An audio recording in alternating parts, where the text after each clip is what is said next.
Dear students and friends, السلام علیکم۔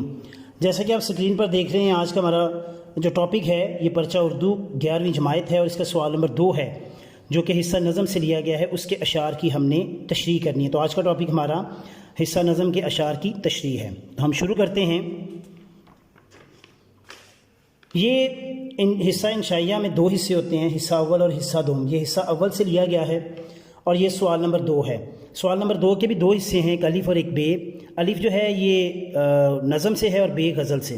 تو ہم نظم والے حصے کی جیسے تشریح کرنے جا رہے ہیں، تو ہم نظم کے اشعار کی تشریح، یاد رکھیے گا کہ یہ 2 اشعار کی تشریح کرنی ہوتی ہے اور دونوں کی اکٹھے کرنی ہوتی ہے۔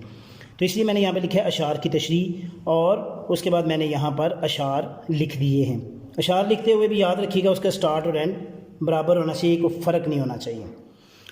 اچھا، یہاں میں یہ بتاتا چلوں کہ یہ جو ہماری تشریح ہے، اس کے ہمیں 10 نمبر ہوتے ہیں، اور اس کے لیے 15 منٹ کا وقت درکار ہے۔ تو یاد رکھیے گا کہ 15 منٹ کے اندر اندر اسے پورا کرنا ہے، اور 2 گھنٹے اور 40 منٹ کا جو ٹائم ہے وہ تبھی ہم پیپر کو پورا کر سکتے ہیں کہ اگر ہم نے ہر کویسچن کی پراپر جو ہے وہ ڈویژن کی ہو اور اس کے مطابق اسے کریں، پھر ہمارا کویسچن جو ہے وہ مکمل ہوتا ہے۔ تو اس کے لیے 15 منٹ ہیں، تو 15 منٹ کے اندر اندر ہمیں اسے مکمل کرنا ہے۔ جی، تو جب ہم اس اشعار لکھنے کے بعد ہم آگے بڑھتے ہیں، تو نظم کا عنوان حمد، اور شاعر کا نام امیر منائی۔ تو اس کا بھی خیال رکھنا ہے کہ آپ کے یہ جو آپ کی پریزنٹیشن ہے، اس کے اندر یہ میں نے سینٹرلائزڈ پریزنٹیشن کی ہوئی ہے، تو سینٹر میں آپ طے لگا سکتے ہیں، اور اس کے مطابق ہی اگر زیادہ عبارت ہے تو تھوڑا پیچھے سے شروع کریں اور آگے تک جا کے ختم کریں، تھوڑی ہے تو قریب سے۔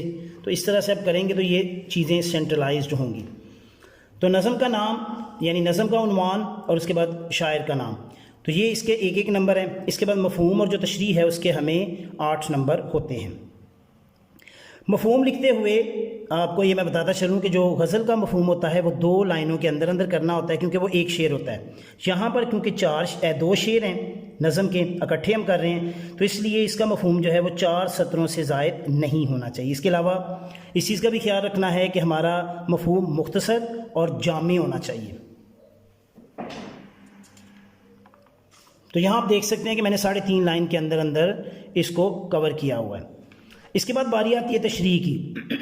تو تشریح میں جن چیزوں کا ہم نے خیال رکھنا ہے وہ کچھ یوں ہے کہ تشریح میں جن اشعار کی ہم تشریح کرنے جا رہے ہیں، اس میں ہم نے شروع میں یہ ضرور کہنا ہے، اور بلکہ بار بار جب بھی حوالہ آئے گا تو ہم کہیں گے شاعر کہتا ہے، شاعر نے یہ کہا ہے۔ اس طرح سے ہم جو ہے نا اس کو بیان کریں گے۔ اس کے علاوہ یہ خاص خیال رکھنا ہے کہ تشریح جو ہے یعنی یہ جو نظم کی تشریح ہے، یہ کم از کم 2 صفحات پہ اور زیادہ سے زیادہ 3 صفحات کے اندر اندر ہونی چاہیے۔ اور اس کے اندر ہم حوالہ جو کہہ سکتے ہیں، حوالے کے اشعار یعنی اسی کانسیپٹ سے ملتے ہوئے اشعار جو ہیں ان کو ضرور لکھنا ہے۔ اور اگر کہیں پر کوئی اور حوالہ درکار ہو، کہیں حدیث کا، کہیں قرآن کی آیت کا، ٹھیک ہے، یا کسی مفکر کی بات کا، تو وہ بھی ہم اس کے اندر ایڈ کر سکتے ہیں۔ جی، تو جیسا کہ تشریح میں نے کہا، تو میں نے شروع میں کہا کہ یہ امیر منائی کی جو نظم ہے، حصہ نظم، جس میں وہ اللہ تعالیٰ کی نعمتوں کا ذکر کرتے ہوئے کہتے ہیں یا کہتا ہے، ٹھیک ہے۔ تو یہ ہم نے، کیونکہ یہ اشعار کچھ اس طرح سے ہیں کہ اللہ کی جو کہہ سکتے ہیں کہ خوبیاں ہیں، اور ان کو بیان کیا گیا، اور خاص طور پہ کہ اللہ کی ذات کو سمجھنا آسان بھی نہیں، یعنی کہہ سکتے ہیں آسان بھی ہے اور مشکل بھی ہے، یا دوسرے لفظوں میں سمجھیں کہ اللہ کی ذات ایک گورکھ دندہ ہے۔ تو اس حوالے سے یہ باتیں کی گئی ہیں، تو ہم اس میں زیادہ تر اسی طرح کے جو اشعار ہیں ان کا ہم حوالہ دیں گے۔ تو یہ بات کرتے ہوئے، اور جب ہم نے لکھنا ہے بقول شاعر، تو اس کے بعد ہم نے اوپر نیچے 2 نقطے لگانے ہیں، اور میں نے یہاں انڈر لائن کیا ہے، آپ انڈر لائن کر سکتے ہیں، یا اس کو راؤنڈ ٹپ مارکر سے بھی لکھ سکتے ہیں۔ پھر جب آپ نے اشعار کا حوالہ دینا ہے تو اوپر بھی ایک لائن چھوڑ دیں، نیچے بھی چھوڑ دیں، کیونکہ یہ کٹ والا مارکر جو ہے، باریک والا، یہ تھوڑا زیادہ جگہ لیتا ہے، تو اس لیے اس سے کیا ہوگا کہ اس کی خوبصورتی قائم رہے گی۔ اس سے آگے بڑھتے ہیں۔ شاعر کہتا ہے، وہی اسی چیز کی وضاحت کی جا رہی ہے، پھر بیان کرتے کرتے پھر بقول شاعر، ٹھیک ہے۔ تو میں نے شعر کا یہاں پہ حوالہ دیا ہے، یاد رکھیے گا شعر کی علامت بھی پہلے لگانی ہے، اور شعر کا جب حوالہ دینا ہے تو اس کی سیٹنگ بھی ہماری درست ہونی چاہیے۔ اسی طرح مزید شاعر کہتا ہے، تو یہ ہم نے یہاں پر اس کے حوالے سے بات کی ہے۔ مزید بقول شاعر کیا ہے کہ ظاہر کی آنکھ سے نہ تماشا کرے کوئی، ہو دیکھنا تو دیدائے دل واہ کرے کوئی۔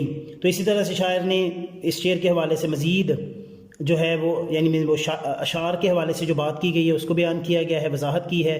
اسی طرح اسی کانسیپٹ کو اقبال نے کچھ اپنے شعر میں یوں لکھا ہے، کبھی اے حقیقت منتظر نظر آ لباس مجاز میں کہ ہزاروں سجدے تڑپ رہے ہیں میری جبین نیاز میں۔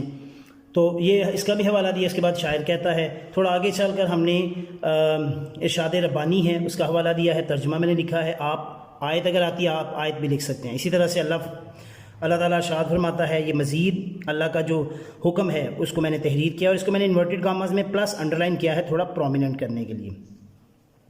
تو اسی طرح سے بات آگے بڑھ رہی ہے، مزید آگے بات کو کرتے کرتے میں نے مزید یہاں پہ حوالہ دیا ہے کہ بقول شاعر کہ منظر کی حد سے لے کے پس منظر تک دیکھ لیا، ہر محور کا مرکز تو ہے حد نظر تک دیکھ لیا۔ یعنی اللہ کی ذات ہر جگہ دیکھو تو اللہ ہی ہے، ٹھیک ہے، نظر نہیں آتا لیکن ہر جگہ موجود ہے۔ تو اسی بات کو مزید آگے بڑھاتے ہوئے ایک مثال دی گئی ہے، ٹھیک ہے، کہ اللہ بے شک آسمان پہ ہے لیکن اس کی خوشبو ہر طرف پھیلی ہوئی ہے، جیسے ایک گلدستے میں رکھے ہوئے پھول ہوں تو پھول تو گلدستے میں ہیں لیکن خوشبو کمرے تک پھیلی ہوتی ہے۔ تو اسی طرح سے اللہ کی ذات تو آسمانوں پہ ہے لیکن اس کی خوشبو، اس کے کہہ سکتے ہیں اس کی خوبیوں کے حوالے سے، صفات کے حوالے سے وہ ہر جگہ موجود ہے۔ اسی طرح سے بقول شاعر جگ میں آ کر ادھر ادھر دیکھا تو ہی آیا نظر جدھر دیکھا، ٹھیک ہے۔ اس کے بعد اس بڑی کائنات میں ہر شے اللہ کے وجود پر دلالت کرتی ہے۔ بقول شاعر ہر ذرہ اس بات کا شاہد ہے کہ خدا ہے، حیران ہے مگر عقل کے کیسا ہے وہ کیا ہے۔ تو یہاں پر میں نے آ کر اپنی تشریح جو ہے اس کو میں نے مکمل کیا ہے۔ تشریح مکمل کرنے کے بعد آپ اس پہ ہاف لائن بھی لگا سکتے ہیں اور مکمل لائن بھی، بہتر ہے مکمل لائن اس کو لگا دی جائے۔ جی بچوں، آج کا ویڈیو آپ کو کیسا لگا؟ مجھے امید ہے پسند آیا ہوگا۔ ویڈیو کو لائک کریں، شیئر کریں، اور اگر آپ اس چینل پہ نئے ہیں تو اس چینل کو سبسکرائب کر کے بیل آئیکن جو ہے گھنٹی والا جو ہے اس کو آپ دبا دیں تاکہ ہر ویڈیو بر وقت آپ تک پہنچ سکے۔ اپنا بچوں بہت زیادہ خیال رکھیے گا اور مجھے دعا میں یاد رکھیے گا۔ اللہ نگہبان۔